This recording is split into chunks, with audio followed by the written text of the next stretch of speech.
question that I often get from brand new real estate agents that find themselves frustrated after they get in the business because they just feel as though they're not getting the support, the training, the coaching that they thought they would get from their broker.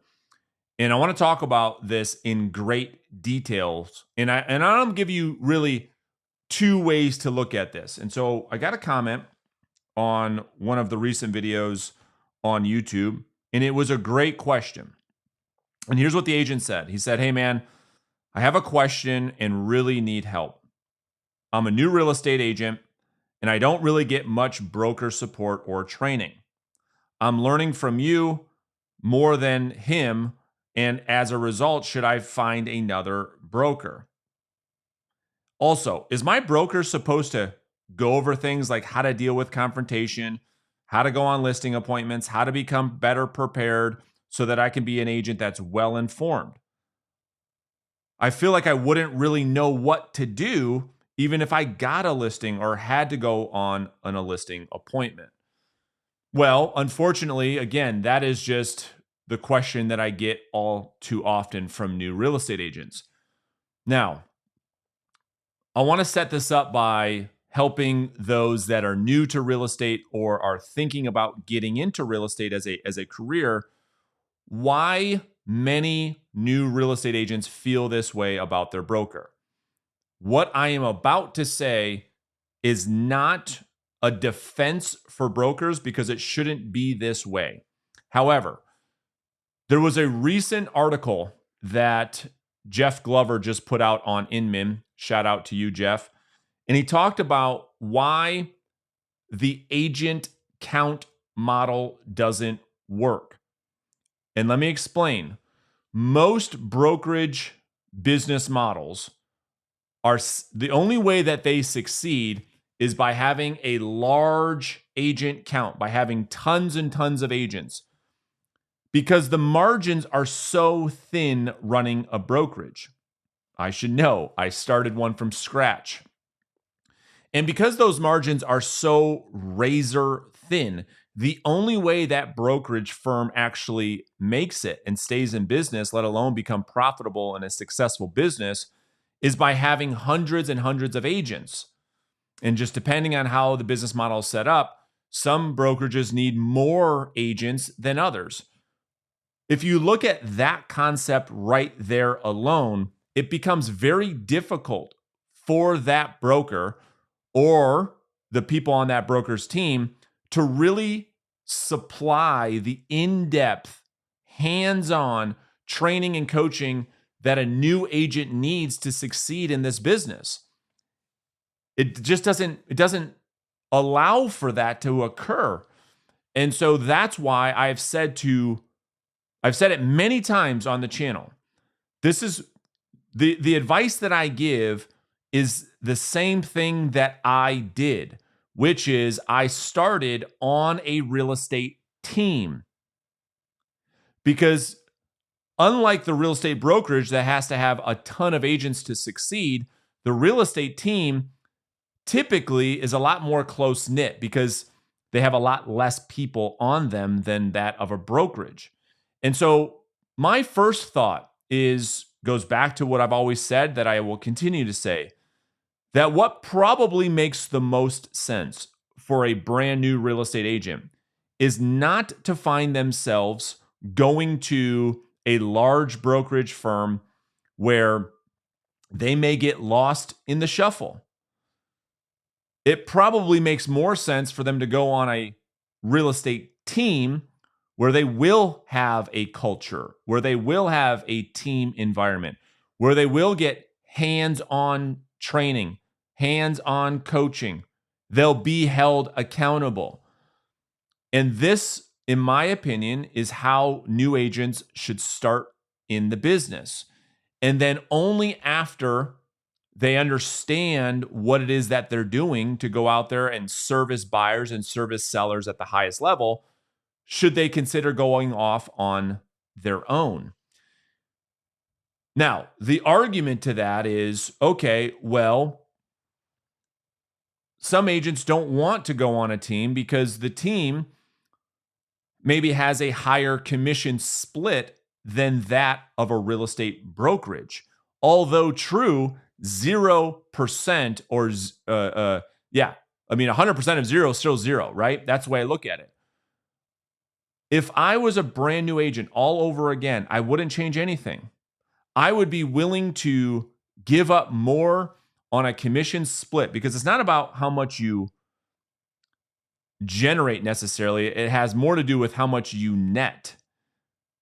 In other words, if you had the choice right now to go to a real estate brokerage and get 100% of your commission, and that commission yielded at the end of the year $25,000 in income, or you could go to a real estate team and you get 50% of the commission, but as a result of more training, coaching, education, accountability, environment, culture, leadership, you made $175,000 in taxable income versus the $25,000. Which one would be better for you? It's the obvious choice. And so this isn't a promotion for teams and a beat up the broker session, but quite frankly, for new real estate agents, it just doesn't set up well for them to go to a big boxed brokerage. Some brokers do a better job than others, but the amount of hand holding that a new real estate agent needs, and I just made a video about this on the podcast earlier this week about how the future of our profession of real estate agents is at risk. Well, one of the things to combat that risk is how we're bringing people into the industry. And how we bring people into the industry should be different than how it is today. Not only is the failure rate at almost 90% of agents in their first 2 years, but you have so many agents like the one that I just outlined today that are struggling because they're not getting the support from their broker, and the broker not set up to give that level of support because it virtually makes the business model impossible to deliver the in-depth training and coaching. The broker can never do it. They couldn't afford to do it. They don't have the bandwidth to do it like a team does because the margins are so much bigger. And so removing the emotion, removing the theory behind or the thought of, should I join a brokerage? Is it better to go solo? Is it better to join a team? Well, we're removing the emotion from that. The logic is it absolutely makes sense for a new real estate agent to first join a team because the business model of a team is set up, their interest is set up to help that real estate agent to succeed. Because the only way that that team leader generates revenue is by the success of his or her agents. And so a new agent can expect a lot more in-depth training versus the broker who says, listen, my model is quite the opposite. I have to go super wide, not super deep. I've got to recruit all the time. I have to recruit and hope agents make it. And we spend very little time going deep with one agent. I got to hire the masses because that's the only way that this business model works. Furthermore, when you look past that, this isn't now let me give the other side of this. Some brokers are great, but in my experience, not only are the business models for most brokerages not set up to help agents really reach their highest potential, but here's the other big issue. And I mean this I don't mean to be disrespectful to any broker in particular. I'm just saying this is what I see, is that most broker managers, most people that own brokerages aren't equipped to coach an agent into high production. Why? Because they themselves have never succeeded in selling real estate at a high level. So not only do they have a business model that doesn't support going deep with an agent to help an agent succeed. But even if it did, in my experience, most, not all, okay, so I can just hear the comments now. Brandon, this is total bullshit. My broker sells 150 houses a year. I understand. Some brokers are different. I own a brokerage and I have a successful real estate sales business. Later on the show, I'm going to bring somebody on that also is a broker owner, but he's selling 100 houses a year himself. That isn't the norm.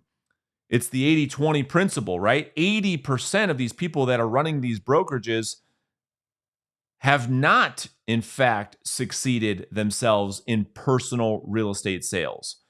And so that's the other thing that doesn't set up well for new real estate agents going to join these big brokerage firms. Unlike most team leaders, so if you look at the 80-20 principle with teams, the vast majority of team leaders, on the contrary, have actually succeeded in selling real estate in high volume in personal production. So now when you look at those two arguments, it starts to become very, very clear that the debate isn't one that is even questionable. That for a brand new real estate agent, and I would love to have someone debate this with me, but for a brand new real estate agent, I just don't see a world where it doesn't make sense for him or her to go join a team for their first year or 2 or 3 in the business, learning the business from someone who has walked the walk, succeeded themselves first and foremost, and has a business model that supports that new real estate agent succeeding.